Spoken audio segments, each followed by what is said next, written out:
Hello guys! Mapagpalang araw sa inyong lahat. Nandito na naman po tayo sa aming munting bukid. At makikita po ninyo na malaki na po ang napagbago kasi nahawan na po siya. Makikita na natin ang lawak niya. Ito naman yung mga anahaw na binibilad nila para sa bubong na gagamitin sa treehouse. Ongoing pa rin ang construction for treehouse number 2. So ngayon tinatapos na nila yung bubong ng treehouse. Unti-unti na rin nilang ginagawa yung daanan para dito sa dalawang treehouse.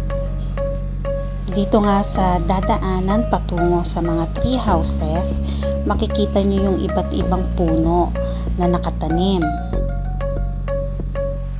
So, etong part na to ng farm, ito yung makikita nyo pag galing kayo dito sa lakefront. So, yan ang bubungad sa inyo. So, dito, makikita ninyo, meron kaming tanim na mga saging.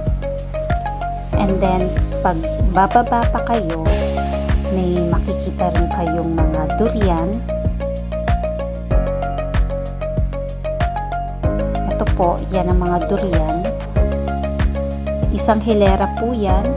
Meron kaming puyat durian na variety at mosang durian.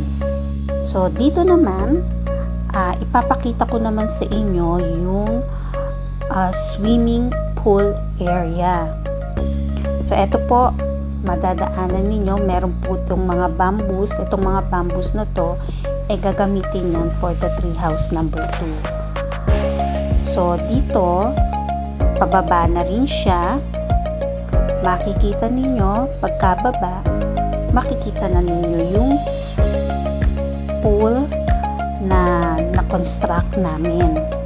So, hindi pa yan tapos. In God's time, matatapos din. So, dito, pababa pa yan. So, malawak pa rin yan. So, pwede tayong mag-put up pa ng mga cottages dyan. At we also plan to have a resto dyan sa side na yan.